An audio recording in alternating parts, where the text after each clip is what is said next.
Sir आप अपना नाम बताएं प्लीज।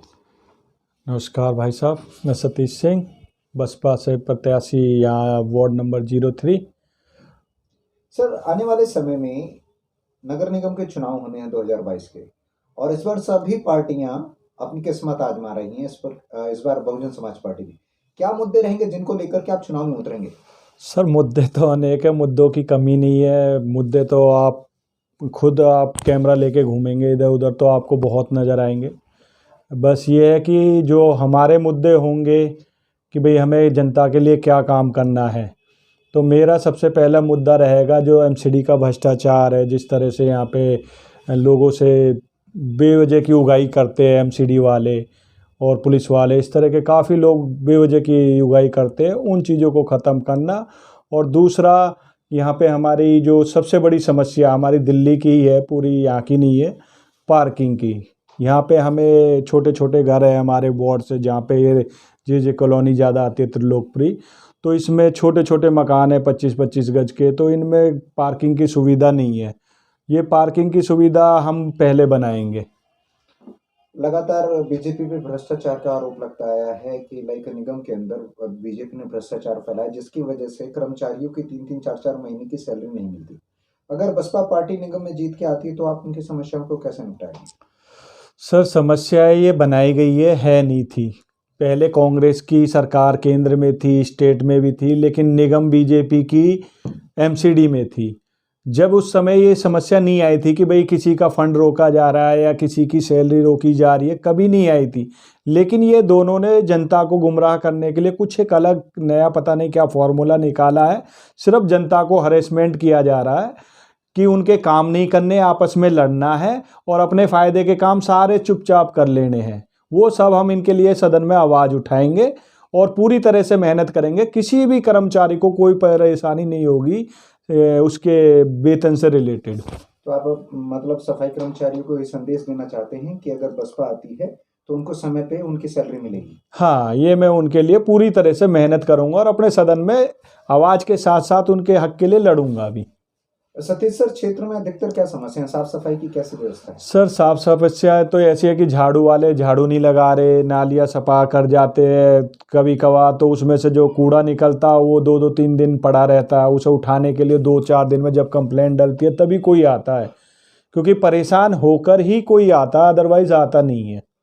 आपकी अगर सरकार आएगी तो डेली यहाँ साफ सफाई की व्यवस्था होगी? सर डेली हमारे यहाँ जितने भी निगम कर्मचारी होंगे, हम 100% उन्हें पूरे अपने वार्ड में हर जगह लगाएंगे, और जिसकी जहाँ ड्यूटी है वो सुबह से लेके शाम तक का, जब तक उसका अंतिम समय, जब तक वो सेवा देगा जनता को।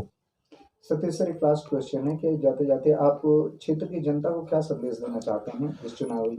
सर मेरा एक छोटा सा संदेश है। हम लोग पार्टियों के नाम की वोट दे रहे हैं, जैसे कि मोदी के नाम की, केजरीवाल के नाम की, चाहे उनके कैंडिडेट कितने ही करप्टेड हो, कितने ही क्रिमिनल हो या कितने ही भ्रष्टाचारी हो, वो नहीं देखते, हम आंख मीच के वोट दे देते हैं। बस वो नहीं देखना है, हमें अपने क्षेत्र में नेता चुनना है, और एक अच्छा नेता चुनना है जो हमारे हक के लिए लड़ सके और हमारे लिए सारे काम कर सके। हमें बस एक ऐसे अच्छे इंसान को वोट देनी है।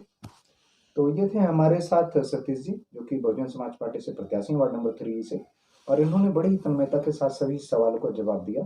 इनके लिए धन्यवाद सर, और बहुत बहुत धन्यवाद जी। सर। सर आप लोगों का बहुत बहुत धन्यवाद है, आपने मेरे लिए इतना कीमती समय निकाला और मेरे को सहयोग करा। बहुत बहुत धन्यवाद। शुक्रिया सर। सतीश सर, हम सभी जानते हैं कि आप एक समाज सेवी हैं और क्षेत्र में समय समय पर आप जिस क्षेत्र की जनता के लिए सेवा के कार्य करते रहते हैं सर। अभी वर्तमान समय में सर आपकी क्या सेवाएं चल रही हैं जिससे कि क्षेत्रवासी उसका फायदा उठा सकें सर? सर मेरे थ्रू जो सेवाएं चल रही थी पहले से, कि जैसे लॉकडाउन लगा मैंने भंडारा भी करा, प्लस उसके बाद मैंने सैनिटाइज़र करा गली गली घर घर जा जाकर। फिर उसके बाद मैंने एक कैंप लगा रखा है, इस कैंप जिसमें हम निःशुल्क चश्मा देते हैं, मोतियाबिंद का ऑपरेशन जो बिल्कुल फ्री ऑफ कॉस्ट होता है अच्छे प्राइवेट हॉस्पिटल में, जिसमें ले जाने लाने खाने पीने की सारी व्यवस्था हमारे एनजीओ की होती है। फिर उसके साथ साथ हमारे जैसे आधार कार्ड हुए, आपके पहचान पत्र हुए, और आपके कोई भी डॉक्यूमेंट्स है, जैसे कि आपका डोमिसाइल हो गए, जाति प्रमाण पत्र हो गए, ये सब तरह की सुविधाएं हम दे रहे हैं कंटिन्यू 2 साल से, जो मैं अपने समय का बता रहा हूँ। और हमारे भाई जी, जो भाई सुरजीत सिंह थे, वो तो अपने 20 साल से समय ज़्यादा हो गया उनको ये काम करते करते, उन्हीं के कामों को हम आगे बढ़ा रहे हैं। और एक अब हम ये जो हमने यहाँ पे ऑफिस बनाए, हमारे भाई का ऑफिस था पहले, भाई सुरजीत सिंह का, जब वो निगम पार्षद थे, तो उसी ऑफिस को हम कंटिन्यू कर रहे हैं। और यहाँ पे हम मंगलवार से, ये 8 तारीख से हम यहाँ पे अपना कार्यालय बना रहे हैं, जो आपका आधार कार्ड, पहचान पत्र, इस तरह की सब सहूलियत देंगे। और यहीं पीछे हम खिड़की पे एक काउंटर बना के, अपना लड़का यहीं से सारे वर्क ऑनलाइन सबके करेगा। और ये प्लास्टिक के जो कार्ड होते हैं ना, जो निकाल के, वो भी हम ही प्रोवाइड करेंगे आप सबको। तो तो सर इसका पता कहाँ होगा, पता है क्या है? इसका पता हमारा ये है, चिल्ला विलेज हो गए, डीडीए जनता फ्लैट, फ्लैट नंबर 54 नंबर है, ओल्ड फ्लैट। सर टाइमिंग क्या रहेगी लोगों को? टाइमिंग सुबह 9 बजे से लेके शाम 6 बजे तक की टाइमिंग रहेगी। इस समय कोई भी आए कि अपने डॉक्यूमेंट्स का एनी टाइम, कोई संडे नहीं, कोई कुछ नहीं, 7 दिन वर्क होगा। और अपनी समस्या यहाँ आके हल करा सकते हैं। कोई भी हमारे क्षेत्रवासी है या अदर क्षेत्रवासी है, हम सब के लिए काम करेंगे। धन्यवाद।